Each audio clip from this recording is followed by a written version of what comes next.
Thank you, everybody. Welcome to Bubbles with Bethany. Had a little technical difficulty at the beginning there, so thanks for bearing with me. I appreciate it. Welcome, everyone. I'm so excited to have you here. I have been looking forward to this one for a minute. We have the incredible Mikey Taylor on with us tonight, and I'm so excited. Mikey's one of the few actual people original to Southern California. So that's exciting. Where the rest of us are all transplants, I think. So thank you for being one of the true originals. Appreciate you. And I'm going to guess that everybody on here already knows Mikey, but I'm going to tell you about him anyway. Mikey is, first of all, one of my favorites. We had so much fun when we met in, I think it was Boise, right? Right, correct. Boise at AJ Osborne's event, and had some whiskey while we talked about tech and AI and politics and all kinds of fun stuff. And Mikey is pro skateboarder turned brewery aficionado at St. Archer. If you've not heard of St. Archer, after an amazing exit there, turned his attention to commercial real estate, and I dare say community activist. I don't want to say politician because I don't think that's accurate. I would that's say fair. I'll take that. And I'll let you tell people about what's important about that with you. But thank you, Mikey, so much for being here. I know everyone is super excited to hear from you today. Thanks for having me.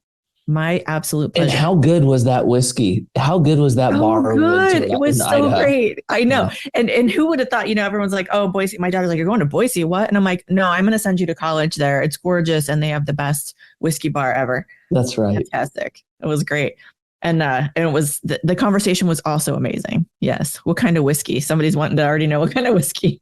We were drinking, let's see, we had Lagavulin and we had, what was it? It wasn't Bowmore. It was one of the PD. Well, I can't remember one of them. It was a nice one. Weren't we drinking like a 25-year like Abalur or something like that? Yeah, it was funny. The bartender was like, "Oh, people buy that. Okay." It was psycho. It was so good. It was fantastic. I have a couple of questions of my own first before I'm going to let you all jump in because it's Bubbles with Bethany, so I get to ask first. Mikey, I think you might know this already, but I'm always curious to know. I always talk about OPE, other people's everything, and figuring out what lights you up and what is your lane. And a lot of people say that's what's your superpower. And so I want to know, Mikey, what is your unique superpower? My unique superpower. Let's see. I would say it's always been very easy and has come very natural for me to kind of build up people around me and get them excited and kind of organized to move together. I don't know what that means, but I've always had a gift of like being able to influence, which has come in very handy when starting businesses. In the beginning, when you don't have a company, you just have an idea. It's really hard to get people on board, especially when you have no revenue coming in. And so that skill set has, it's paid off a few times now.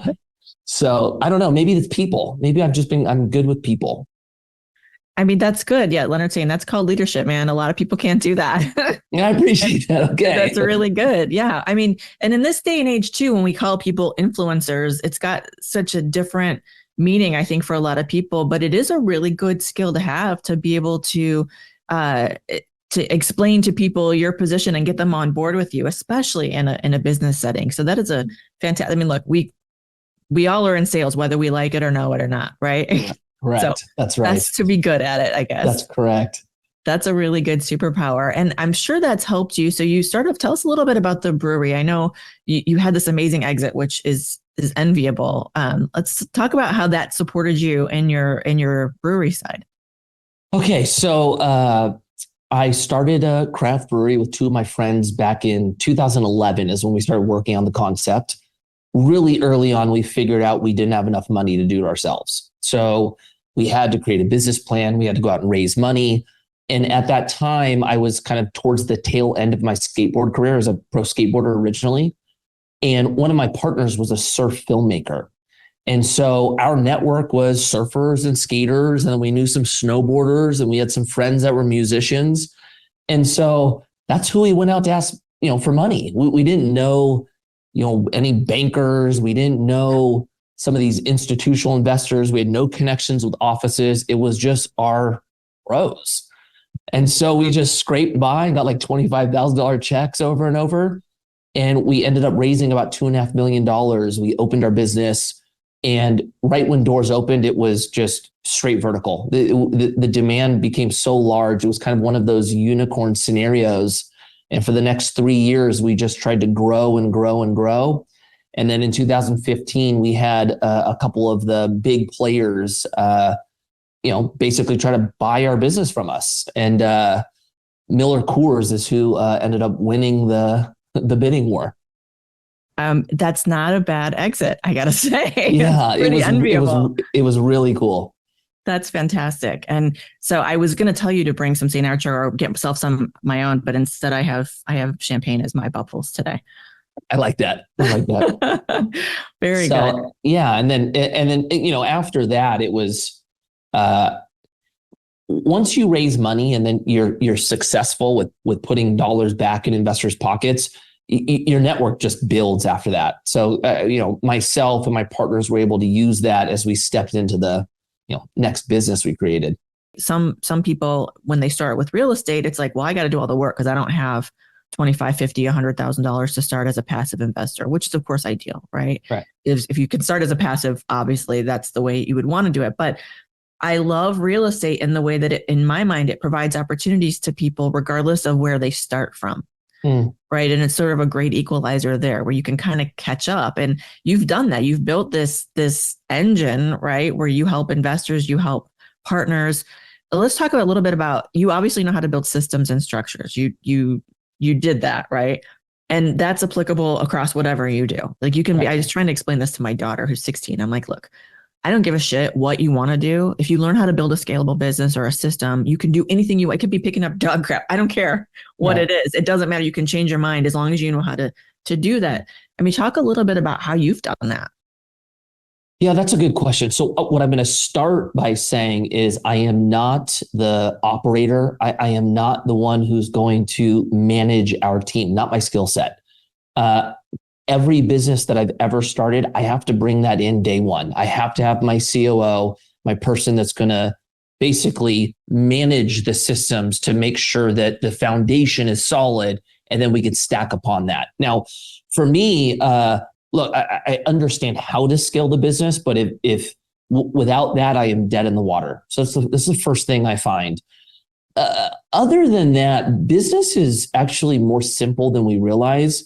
And once you understand basic business, you can apply it to anything. I mean, selling beer and selling an investment, yeah, two completely different things. But at the end of the day, you have a product or you have a service. And if it's good, you have the opportunity for somebody to buy it if they know who you are. So once you understand the core premise, then it just becomes, how do I build a team that when more energy or leads or revenue come in, we could stack more people to then build upon and manage more. The hard part is getting past that like solopreneur stage when you're the one who does it all. That's the tough thing to get past. I would say the biggest hurdle is going from like 1 to 4 and then out to your 10s and then 50s and then 100s, et cetera. It's the small group that's the toughest to get past. I agree with you. And you said something really important when you were talking about your definition of conscious wealth, and that it all starts in figuring out who you are, right? Figuring out what your lane is, what it is you want to do, who you are in this business. So now you're a visionary. You're not an integrator if you follow the EOS or rocket fuel, whatever. But you're the big idea guy, right? And that a lot of people don't admit who they are right away. And so then, or give themselves permission to do the thing that they really want to do. And I think that you find success the way you just described once you figure out who you are, right? 100%. And let yourself be it.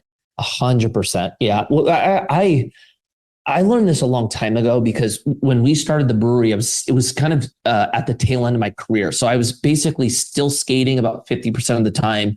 And then we were starting the business with the other 50% of my time. And because of that, I had to learn how to leverage people. And if you don't know who the correct people are to put in place to ultimately cover the things that you're not good at, well, you're setting yourself up to fail. And when you're using other people's money to do that, you want everything on your side to win. And so that was just something that I just felt an obligation to. It was like I was holding a lot of my friends and family's money. And the last thing I wanted was some type of ego to get in the way for me not to be able to admit I am not good at that, Yeah. So, and then once you learn it, it's like you just understand that like business is all about people. That's it. And so if you are able to put people in place for them to ultimately shine and succeed and use their gift, well, then you have the opportunity to build something big. And I don't know, I just think that's more fun. Like it's more fun to build something big, I think. Just doing it on your own is a little bit boring. I agree. I 100% agree. And if that's the other thing too, is when you grow up a little bit and you realize you're younger than I am, but I think you might be on the edge of millennial, and I'm on the tail end, 2 years out from the cap. Yeah. And I'm squarely in Gen X. Right. So it was that like badge of honor that I work harder than everybody else. Right. Yeah. And toil for the sake of toiling. So I can tell all the kids that I worked hard. And I love that we're kind of getting out of that, because it takes a lot of work to get out of your own damn way from thinking you got to do everything yourself and then making it fun. Like now at this point, I mean, I'm doing a show called Bubbles with Bethany on a Thursday, drinking champagne. If it's not fun, I don't want to fucking do it. Yeah. Right? Yeah. And I think it's an important thing to point out is you see all these influencers on social media talking about how to get out of your W-2, which is it's a noble goal. If that's what you want to do, that's fine. But you're right. There's plenty of way to make amazing wealth and still do a W-2 job that you maybe love. Yeah. If you hate it, fine, figure out a way to get out. But if you love it, the trick, I mean, is really very simple, which is live beneath your means and take the extra and invest it passively until that increases enough that you could leave your job if you felt like it, but you don't have to. Yep, that's right. I think it's like, like Kiyosaki kind of went hard on this in the beginning. Like he makes it seem like if you're not a business owner or doing it yourself, you're a moron, right? The reality is, and this kind of comes back to what we were originally talking about, know yourself, know your risk tolerance, know what you're comfortable. Like not everyone is built to start a business. Not everyone wants to make the sacrifice that they're probably not going to see their friends for years. The time with their, wife or husband or kids is, going to be compromised. You're going to be exhausted. The weight that's put on your shoulders is heavy. It's isolating. It's lonely. Building something it's brutal. And that's not what everybody wants. Like, I have a lot of friends that want to have a work-life balance where they get to go to, kids' football games or whatever it is. They want to go golf, midday on Fridays. Like that is more desirable for them. That's what they should do. That is absolutely the goal. Not everybody wants to come home and be thinking about their business while they're eating dinner with their family and all the way up till they're sleeping and then woken up at 2 in the morning to think about their business. Like a lot of people want to get home and check out. And so know that about yourself, because if you don't, and you just constantly hear this idea that if you're not, if you're a W-2 employee, then you're blowing it, jumping into that space might be the biggest regret you ever have. And so just know like what you want, what your goals are, and then act accordingly. But there's definitely no one size fits all when it comes to this. Yeah, I definitely agree. Alex Hormozi just put a video out the other day that I shared on my stories, which is basically like if you're starting your own business, it's like getting kicked in the nuts over and over again. And I totally identified that even as someone who doesn't own her own set of nuts. Like I get it. Like, yeah, it's kind of like that's that. Right. And I saw here too, maybe it's Jade that said this building is brutal, but the payoff is worth it. That's absolutely right. Like when what do they say? Real estate makes more millionaires, but building a business creates more billionaires. The payoff can be humongous. Absolutely. You got to get through the fire. Yeah. And you got to pick what hard thing you want to do. Yep. That's right. Life is full of hard things. Which one do you choose? I love that. Yeah, I love it.